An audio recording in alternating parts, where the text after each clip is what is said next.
saat jiwamu hancur. Halo semuanya, perkenalkan, nama saya Maxwell Wandi. Saya dari Prodi Ilmu Administrasi Negara semester 1 kelas B dengan nomor induk mahasiswa 2203010098. Di sini saya akan menjelaskan materi bahasa Indonesia, yaitu penggunaan tanda baca, penggunaan huruf kapital dan penggunaan huruf miring, serta kaidah-kaidah dalam kalimat efektif. Langsung saja ke materi yang pertama, yaitu tanda baca. Apa ini maksud dengan tanda baca? Tanda baca atau punktuasi adalah simbol yang tidak berhubungan dengan fonem atau suara atau kata dan frasa pada suatu bahasa, melainkan berperan untuk menunjukkan struktur dan organisasi suatu tulisan dan juga intonasi serta jeda yang dapat di sewaktu pembacaan. Tanda baca yang pertama yaitu tanda seru. Tanda seru dipakai sesudah ungkapan atau pernyataan yang berupa seruan atau perintah yang menggambarkan kesungguhan, ketidakpercayaan, ataupun rasa emosi yang kuat. Misalnya, alangkah seremnya peristiwa itu. Oke, tanda baca yang kedua yaitu tanda kurung. Tanda kurung dapat dipergunakan. Yang pertama, tanda kurung mengapit tambahan keterangan atau penjelasan. Misalnya, bagian perencanaan sudah selesai menyusun DIK atau daftar isian kegiatan kantor itu. Yang kedua, tanda kurung mengapit keterangan atau penjelasan yang bukan bagian integral pokok pembicaraan. Misalnya, sajak Trenggono yang berjudul Ubud atau nama yang terkenal di Bali ditulis pada tahun 1962. Yang ketiga, tanda kurung mengapit huruf atau kata yang kehadirannya di dalam teks dapat dihilangkan. Misalnya, kata kokainen diserap ke dalam bahasa Indonesia menjadi kokain dengan menghilangkan huruf A. Berjalan kaki itu berasal dari kota Surabaya. Di sini dapat diperhilangkan nama kota.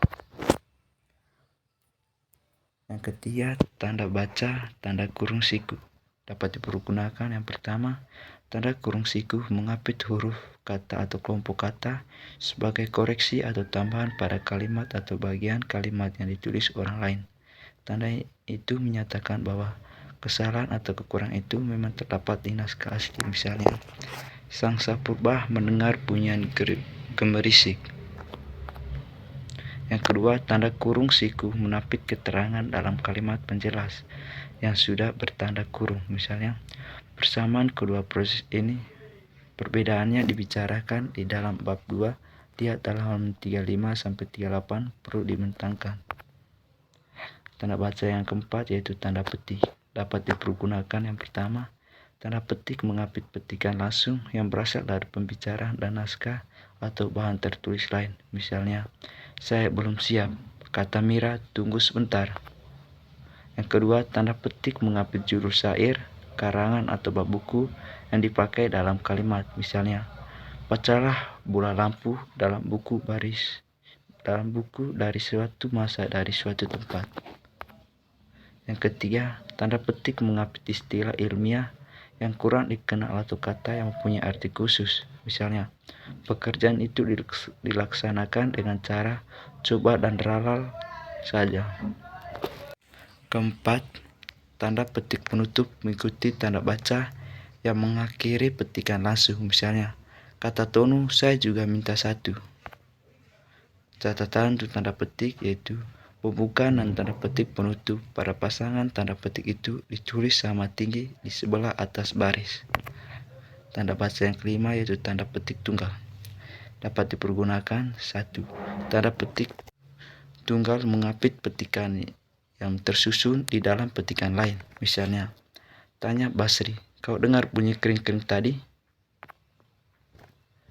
2. Tanda petik tunggal mengapit makna, terjemahan atau penjelasan kata atau ungkapan asing.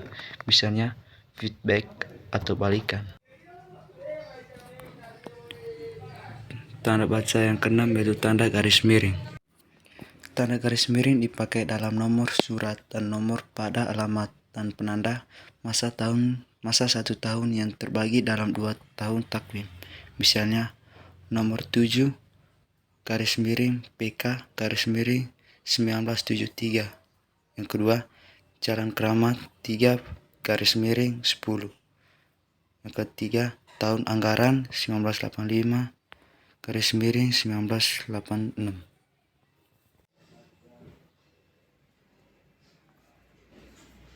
Tanda penyingkat atau apostrof. Tanda penyingkat menunjukkan penghilangan bagian kata atau bagian angka tahun, misalnya alihkan kuserati, kan sama dengan akan, malamlah tiba, lah sama dengan telah, 1 Januari 88, 88 sama dengan 1988. Selanjutnya kita ke materi penggunaan huruf kapital dan penggunaan huruf miring. Pertama, huruf kapital atau huruf besar dipakai sebagai unsur pertama kata pada awal kalimat. Misalnya, dia mengantuk. Yang kedua, apa maksudnya? Yang ketiga, kita harus bekerja keras. Keempat, pekerjaan itu belum selesai. Yang kedua, huruf kapital dipakai sebagai huruf pertama petikan langsung. Misalnya, Arik bertanya, kapan kita pulang? 2. Papak menasihatkan, berhati-hatilah nak.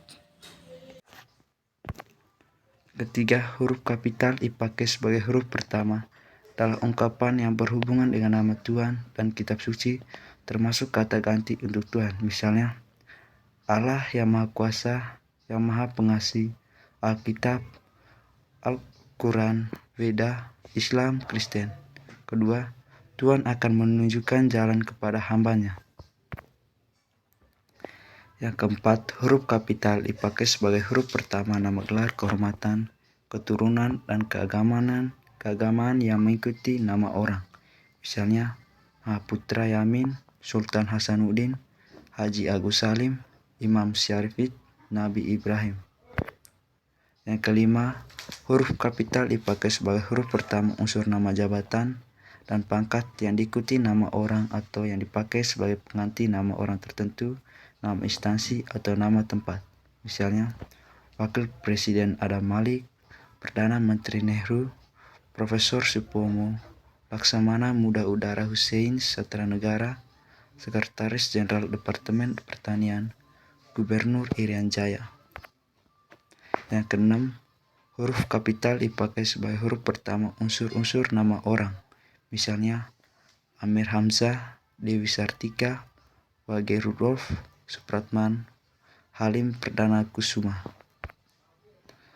7. Huruf kapital dipakai sebagai huruf pertama nama bangsa, suku bangsa, dan bahasa. Misalnya, bangsa Indonesia, suku Sunda, bahasa Inggris. 8. Huruf kapital dipakai sebagai huruf pertama nama tahun, bulan, hari raya, dan peristiwa sejarah. Misalnya, tahun Hijriah, Tarik Masehi, bulan Agustus, bulan Maulid, hari Jumat, hari Galungan, hari Lebaran, hari Natal, Perang Candu, proklamasi kemerdekaan Indonesia. Kesembilan, huruf kapital dipakai sebagai huruf pertama nama geografi. Misalnya, Asia Tenggara, Banyuwangi, Bukit Barisan, Cirebon, Danau Toba, dataran tinggi Dieng, Gunung Semeru. Ke-10, huruf kapital dipakai sebagai huruf pertama yang semua unsur nama negara, lembaga pemerintahan, dan ketatanegaraan, serta nama dokumen resmi kecuali kata seperti dan. Misalnya, Republik Indonesia, Majelis Permusyawaratan Rakyat, Departemen Pendidikan dan Kebudayaan, Badan Kesejahteraan Ibu dan Anak, Keputusan Presiden Republik Indonesia Nomor 57 Tahun 1972. Ke-11, huruf kapital dipakai sebagai huruf pertama setiap unsur bentuk ulang sempurna yang terdapat pada nama badan, lembaga pemerintahan, dan ketatanegaraan, serta dokumen resmi. Misalnya, Perserikatan Bangsa-Bangsa, Yayasan Ilmu-Ilmu Sosial, Undang-Undang Dasar. Ke-12, huruf kapital dipakai sebagai huruf pertama semua kata, termasuk semua unsur kata ulang sempurna, di dalam nama buku, majalah, surat kabar, dan judul karangan. kecuali kata seperti di, ke, dari, dan yang untuk yang tidak terletak pada posisi awal. Misalnya, saya telah membaca buku dari Ave Maria ke jalan lain ke Roma. Yang ke-13, huruf kapital dipakai sebagai huruf pertama unsur singkatan nama gelar, pangkat, dan sapaan. Misalnya, DR, Doktor, MA, Master of Arts. Yang ke-14, huruf kapital dipakai sebagai huruf pertama penunjuk hubungan kekerabatan seperti bapak, ibu, saudara, kakak, adik, dan paman yang dipakai dalam penyapaan dan pengacuan. Misalnya, kapan bapak berangkat? Tanya Harto. Kedua, adik bertanya, itu apa bu? Surat saudara sudah saya terima. Ke-15, huruf kapital dipakai sebagai huruf pertama kata ganti Anda. Misalnya, sudahkah Anda tahu? Kedua, surat Anda telah kami terima. Yang selanjutnya kita ke materi huruf miring. Yang pertama, huruf miring dalam cetakan dipakai untuk menuliskan nama buku, majalah, dan surat kabar yang dikutip dalam tulisan. Misalnya, majalah bahasa dan sastra, buku negara Kertagama, karangan prapanca, surat kabar, surat suara rakyat. Yang kedua, huruf miring dalam cetakan dipakai untuk menegaskan atau mengkhususkan huruf, bagian kata, atau kelompok kata. Misalnya, huruf pertama kata abad adalah A. Dia bukan menipu, tetapi ditipu. Yang ketiga, huruf miring dalam cetakan dipakai untuk menuliskan nama ilmiah atau ungkapan asing, kecuali yang telah disesuaikan ejaannya. Misalnya, nama ilmiah buah manggis ialah Yersinia mangostama. Kedua, politik divide et impera pernah merajalela di negara ini. Weltanschauung adalah antara lain diterjemahkan menjadi pandangan dunia. Dan selanjutnya kita ke materi kaidah-kaidah dalam kalimat efektif. Yang pertama, kaidah kelogisan. Kelogisan penting untuk menghindari kesan ambigu pada kalimat. Kalimat yang logis harus memiliki objek, keterangan, predikat, induk, dan anak kalimat yang jelas. Selain itu, subjek tidak boleh ganda, dan predikat tidak didahului kata yang. Contoh kaidah kelogisan. Contoh, kepada Bapak Kepala Sekolah, waktu dan tempat kami persilakan. Ini merupakan kalimat tidak efektif. Bapak Kepala Sekolah dipersilakan menyampaikan pidatonya sekarang. Ini adalah kalimat efektif. Selanjutnya, kaidah kehematan. Hemat dalam kalimat efektif maksudnya adalah kehematan dalam pemakaian kata, frase, atau bentuk lainnya yang dianggap tidak perlu. Sebuah kata dikatakan hemat bukan karena jumlah katanya sedikit, melainkan menyangkut tentang gramatikal dan makna kata. Contoh, para siswa-siswi sedang mengerjakan soal ujian masuk perguruan tinggi. Ini merupakan kalimat tidak efektif. Siswa-siswi sedang mengerjakan soal ujian masuk perguruan tinggi. Ini merupakan kalimat efektif. Yang ketiga, kaidah kesejajaran. Kalimat efektif juga harus mengandung kesejajaran antara gagasan yang diungkapkan dan bentuk bahasa sebagai sarana pengungkapannya. Kesejajaran dalam kalimat adalah penggunaan bentuk-bentuk kata atau kalimat atau konstruksi bahasa yang sama dan dipakai untuk memberi kejelasan kalimat secara keseluruhan. Contohnya, harga minyak disesuaikan atau kenaikan itu secara wajar. Ini merupakan kalimat tidak efektif. Harga minyak disesuaikan atau dinaikkan secara wajar, efektif. Sekian dari saya.